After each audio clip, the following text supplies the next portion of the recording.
Hey guys, it's time for another new episode of my vlog. Hooray!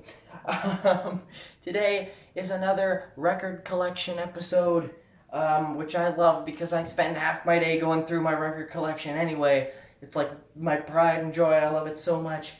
Today I'm going to talk about my favorite singer in the world, believe it or not. And my favorite singer in the world is, drumroll please. Oh, I actually have drums. Didn't even plan that. Linda Ronstadt. I didn't have to do a drum roll because you've read the title of the video. But regardless, I know what you're thinking as well if you do know anything about me. Graham, didn't you just do a video about rock band Kiss where you said Kiss was your favorite band? Kiss is my favorite band. Linda Ronstadt is my favorite singer. Different distinctions. It's different. I have like a bit of a weird crush on Linda Ronstadt. It's not weird. She's amazing, okay? She's the love of my life. Deal with it. No, I'm kidding. Never met her, but if you're out there, hit me up. I drove, sorry, I'm Canadian. I have to do figure out how many miles it was. Most of my viewers are Canadian anyway, aren't you?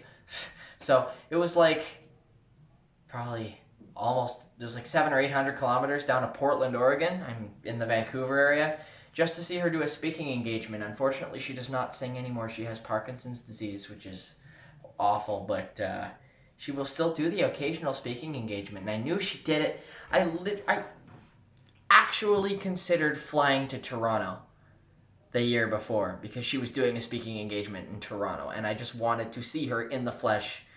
I just needed to. But thankfully, I decided that was a financially irresponsible thing to do, which my current bank account balance thanks me for not making that decision. But she came to Portland, and that was way more doable, and so I'm glad I did that. Today I'm going to go through all the albums I have, and I have of her, and I have many, and she has covered many different top styles, so I should just get right into it with Linda's first album she ever recorded with her group, the Stone Ponies. Now, immediately if you look at this cover, you'll know it's a reissue. The original album was just released as the Stone Ponies, but Capitol reissued it in the mid-'70s with the featuring Linda Ronstadt distinction. By that point, Linda Ronstadt had become a successful solo artist in her own right, and she also wasn't recording for Capitol anymore. So Capitol wanted to release some of her old stuff again to maybe drum up some additional record sales. This is the 1978 reissue. The 1978 reissue I have a huge problem with, and that's just in the fact that they cut one of the songs. Why? Why would you cut that song? I can't figure out why. In the 1975 reissue, they still had that song. It's only the 1978 vinyl reissue, as far as I can tell, that has this omission. And it even says, it's not like it was an accident, it says, this album contains fewer songs than in the originally released album. Don't know why they decided to make that decision. Her old band, the Stone Ponies, did original tunes that were written by, let me just double check, Kenny Edwards and Bob Kimmel.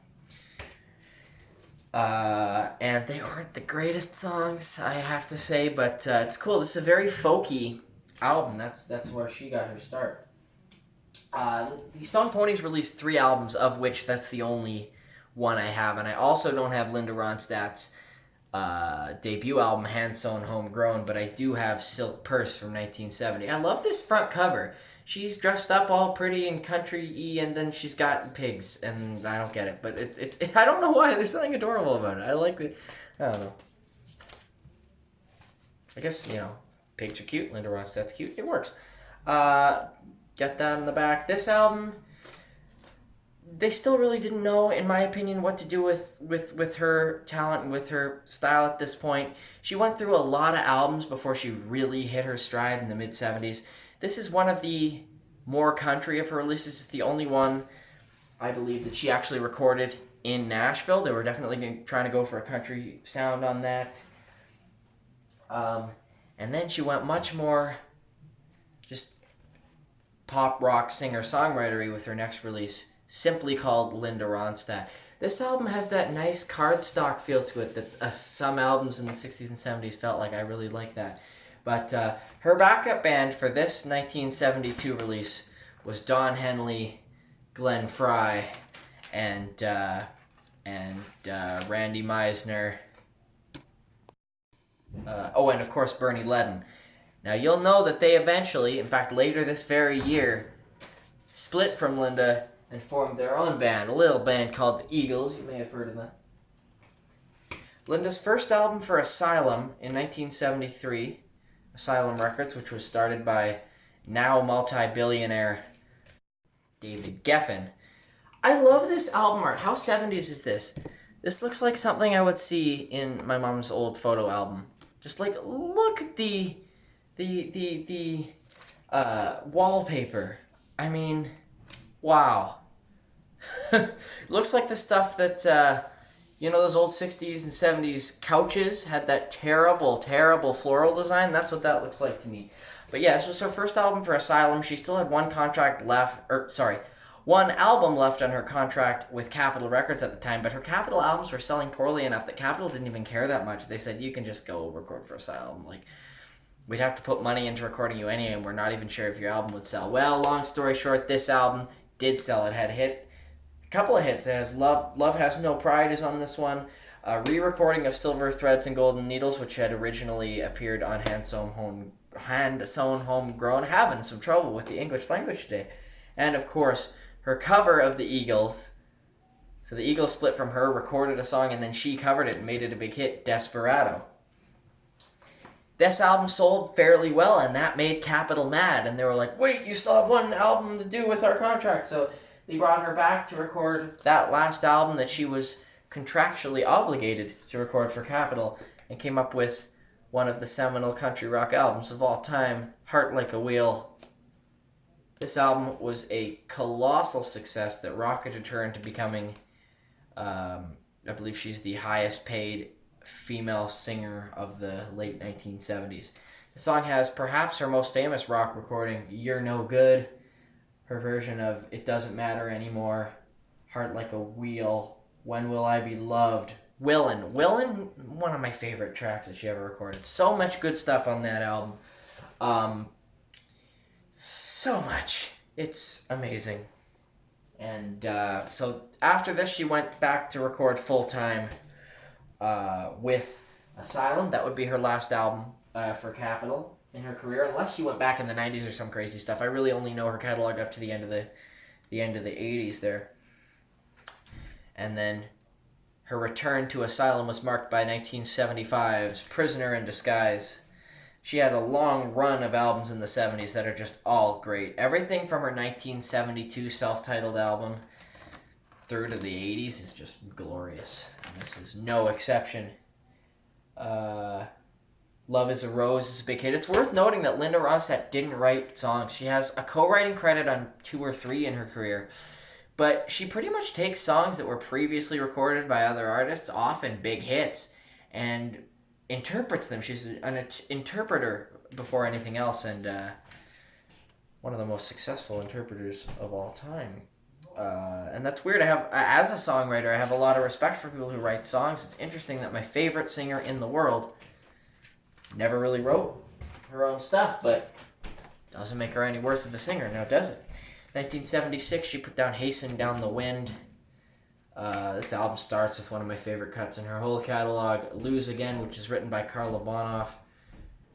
So much good stuff. Her cover of Buddy Holly and the Crickets, That'll Be the Day, is on this one.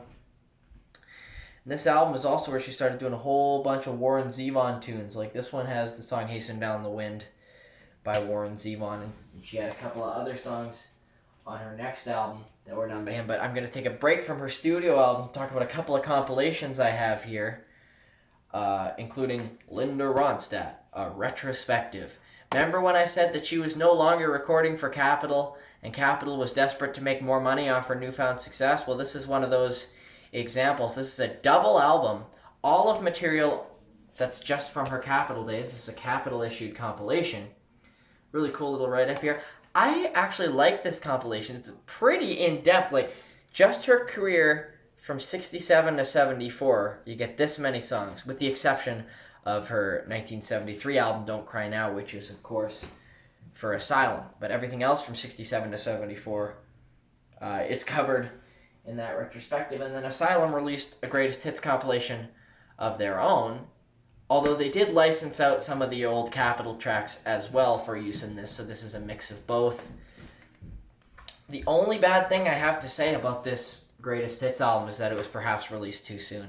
This is the first Linda Ronstadt record that I had in my collection, so this one means a lot to me. Anyway, our next studio album, 1977, was Simple Dreams. And again, you keep going with the Warren Zevon covers with stuff like Poor, Poor, Pitiful Me, which is a great little tune. Awesome. I'm sure lots of guys back in the 70s had stuff like this pinned up on their wall. I can't blame them. I cannot say I blame them. Oh yeah, Living in the USA from 1978. Oh, I think I skipped something. Sorry. I forgot about a single from the Simple Dreams album. I picked this up pretty recently. I got the Blue Bayou single, and another one of her great album cuts is the B-side, a tune called Old Paint.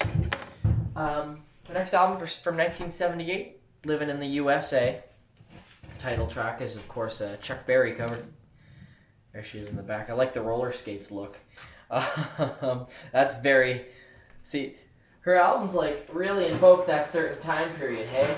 This album, like I said, unmistakably 1973. And look at this, unmistakably 1978 right there. Just look at that. Not exactly in fashion anymore. I have the regular version of this album, and as I mentioned in a recent vlog, in Seattle, I just picked up the beautiful picture disc version. You get the big artwork, spins around. So I have both versions, which excites me greatly. Beautiful. One of my personal favorites of hers that I don't think was quite so successful in terms of sales would be Mad Love. This album's slightly harder edged than the last one. You can tell by the artwork that she was trying to be a little on the new wave side. And she was doing like some Elvis Costello tunes. But my favorite on this album is her cover of Little Anthony and the Imperials' Hurt So Bad, which became a reasonably big hit for her. I also have a single from that album with the beautiful picture sleeve, How Do I Make You? And they made a really interesting decision on what to put as the B-side. They went with Rambler Gambler, which was an outtake from the Simple Dreams sessions from back in '77. Show you a bit of the inner sleeve there. Which is interesting because she was really trying to make a statement with her new album. She was trying to go more new wave, like I said. And just, it's weird that they chose a song from her total country rock period to put on the B-side of such a powerful new single as How Do I Make You? And then after that, Asylum put out a Greatest Hits Volume 2 package. See? Isn't that very 1980 now? You can really see the changing eras in just her different looks over the years. Very cool album there. So in the 80s, she made several changes to her musical style. Almost every album was in a totally new style. Like I said, you had a bit of new wave stuff there, and then she did a total 180 and appeared in, I believe it was on Broadway, the Broadway cast to the Pirates of Penzance. I actually bought this online off a guy in Germany just because I really wanted to have a copy of this because I remember being a little kid watching this movie. Fun fact, I was actually in a production of the Pirates of Penzance once when I was like 13, just as a chorus pirate dude, and it was a lot of fun, so this play means a lot to me. And at part of the cast party, we watched this 1981 Linda Ronstadt, Kevin Kline, Estelle Parsons. What I like about this album, this double album, is that it's all of the songs are on this as well as all of the dialogue. You actually get the whole show on that. In 1982, what did I tell you about looks? Wait for it. This is not my favorite Linda Ronstadt look. Dun dun dun dun dun. Look at the polka dots. I should have put like a epilepsy warning on the video for this one. Oh, this is one of those ones where you flip it up like this. It's a shame that this isn't... It's not a gatefold. It would be nice if it had a gatefold so you could get the full shot, but no, you just have to flip it like that. This album came out in 82 and veers towards the contractually obligated side. She wanted to go on and do new things, but Asylum was like, you're a rocker. You gotta do a pop rock album. So she said, sure. She recorded a few new songs, and a few of the songs on this are more outtakes from the Simple Dreams sessions. Most people kind of accept that that's not her best album, but it's enjoyable nonetheless. After that, here comes another complete 180 into the world of jazz and big band stuff. She partnered with the Nelson Riddle Orchestra, who was famous for their arrangements of Frank Sinatra stuff. And see, isn't that 1983? Man, we are really moving through the years here. Not a big fan of her jazz and traditional pop stuff, but that's mostly just because I never got into the genre much on its own. She did 3 albums in her traditional pop period. I have her second one as well. This is Lush Life from 1984, and I like the way they did the inner sleeve. It comes out like this. Oh, you can open up the little box, get her in the middle. Oh, that's cool. 20s look. That one doesn't look very 1984. I'll give her that. She also, in 1986, put out a third jazz and traditional pop album called For Sentimental Reasons, but I do not have that one yet. In 1987, she was a part of 2 different albums. The first one is Trio. This trio is fantastic. Linda Ronstadt, Emmylou Harris, and Dolly Parton. 3 greats of country music coming together. And see, this album disappointed me greatly. Why? No, I'll take a step back. The album is great, because this one cost me $10. Look at the corners. It's pristine. It's in great, great shape. I took out the album. I looked at it. It was in perfect shape to my eyes. For whatever reason, I didn't notice until I started it that it was warped. It was warped enough that it doesn't even play. That's the thing. You gotta be careful when you buy albums. Sometimes visually grading it just isn't enough. Because I actually don't blame them for putting... Actually, you know what? I don't think I did pay $10 for it. I think I found this actually in a bargain bin later for $2 or $3. So I didn't take that big of a hit on it. But I saw the $10 sticker knowing it would have come from a record store at $10. I saw how pristine the corners were. I saw how pristine the inner sleeve was and how good the record looked, that I didn't think to look at the sideways shot and see if it was warped. So that upsets me. So I don't really have the Trio album, but I at least have it as a visual to show you. Also in 1987, I'm about to butcher some serious pronunciation here. Canciones de mi Padre. Sorry, I'm very Canadian. This is songs in the Spanish language done in a mariachi style, and I actually really enjoyed it. This album, like the last one, appears to be in really great shape, but this one is actually in really great shape. I don't know if you can see just how amazing... This album is in fantastic shape, and it plays like it is as well. I'm thrilled with my purchase of that. This one I haven't got around to spinning yet. What did I tell you about looks? Is that 1989 or what? Girl came a long way. 1967 to 1989. These 2 albums 22 years apart. This is her album with Aaron Neville. The big hit song from this record was Don't Know Much, which did pretty well on the charts. Aaron Neville's got such a weird delivery to the way he sings, hey? It's funny. Don't know much, but I know I love you. That's my terrible Aaron Neville impression. Thank you. Thank you. I'll be here all week. That's it for my Linda Ronstadt collection. She continued to record albums until 2007. But as the 90s go on and as vinyl became less and less popular, less and less albums started to be released for the format, and the ones that were released for the format are harder and harder to find, so I don't have anything past that for her collection, but I'm happy with my collection of her stuff. What I'd really like to get are those early albums that I'm missing, namely the other 2 Stone Ponies albums. being Evergreen Volume 2 and Stone Ponies and Friends. As well as I don't have her debut solo album. Why is it blanking? Why am I blanking on this? Hand sewn, homegrown. Love to have that. Anyway, that'll do it for this episode. Thank you so much for watching. Tomorrow, actually it's in 2 days from when I'm filming this, but tomorrow, because I'm uploading this, so it will be tomorrow. Saturday, July 27th, in any case. Big day for me. If you don't know, I'm also a professional musician myself. And I have 2 gigs. One just local farmer's market here in downtown Maple Ridge, which I'm really looking forward to. But then from 6 to 9 p.m., I will be performing at Taylight Brewing. My big debut at Taylight Brewing. Cannot wait for that one. Gonna be a big night. Gonna be a fun night for me.